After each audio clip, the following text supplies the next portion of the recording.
All right, guys, we're going to do a quick calibration. I'm going to do a couple of these, one for the M5, one for the M1, and one for the M2. Currently, I'm using the M5. I went into, obviously, I'm using the Key Tool Plus just so you guys can see this, right? I could use my phone, I could use my Macs, I could use whatever I want. They're all going to do the same thing. So I'm going to go into parameter. This just shows us where we are. I'll quickly go through these.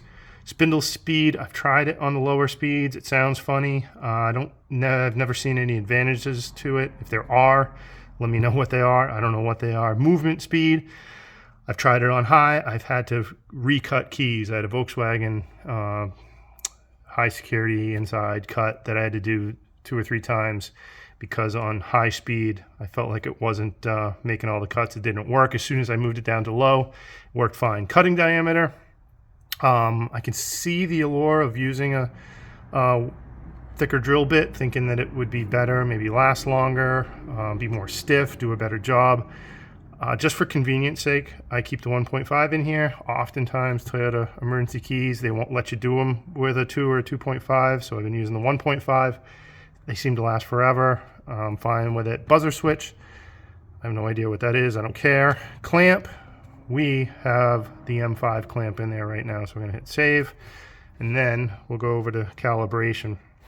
Wording on this can be challenging. M5 clamp, A position, so I don't know if you could see that, but whatever. It says A right there. I got it on the A position. The length of the A position,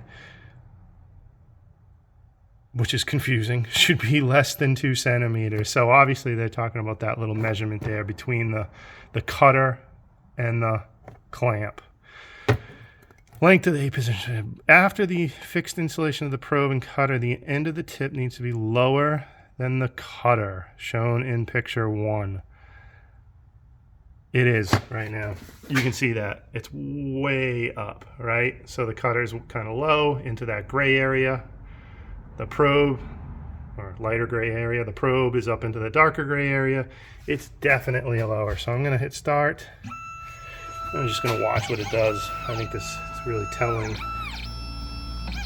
So it just kind of looked where the cutter was. First step complete. And again, I find this confusing. After the cutter touches the surface of the clamp table and moves away and stops stably, put down the probe.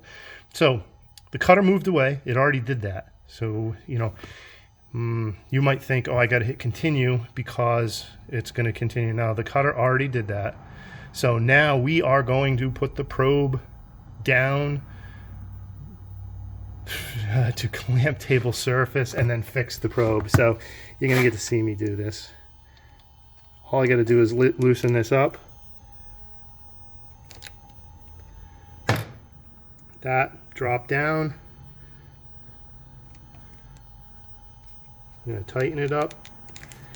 Always hard to tell just how much to tighten it up. I think my Allen key's a little bit worn, but you can clearly see what this thing's objective is, right? It wants the probe to be the exact same height as the cutter, and that's basically what we've just done. We're going to hit continue, and I think what it's going to do, I'm just going to quickly test that, and if we did it right, it's going to say success.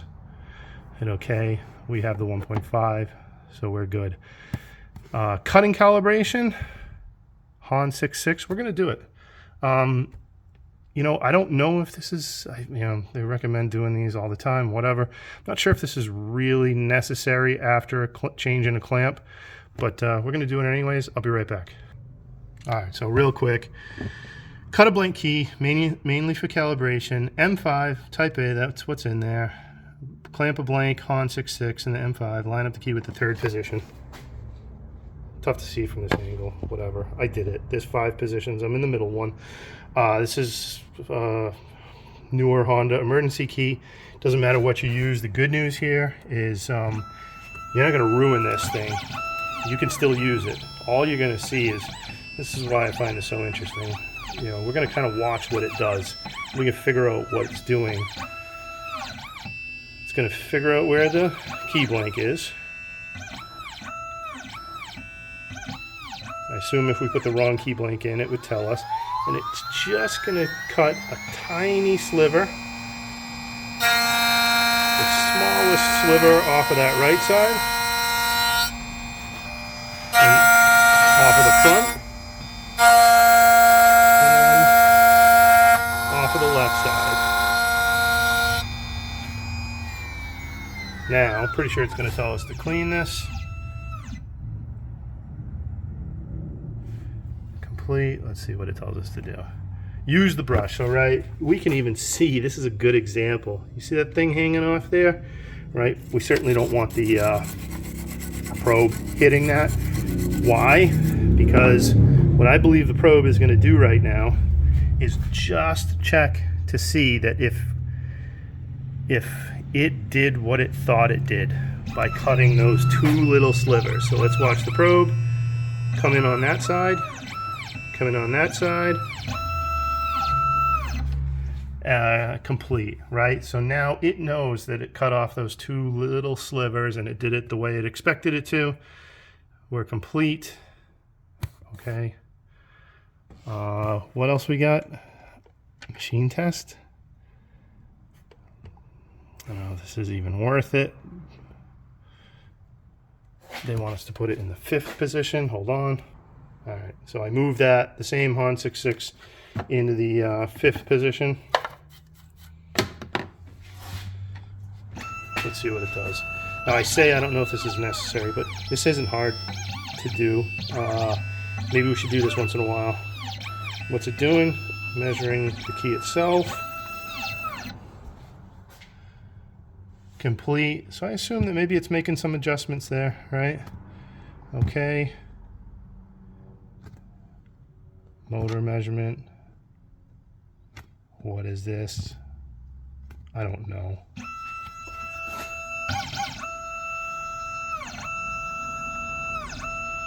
Alright, that's kind of cool.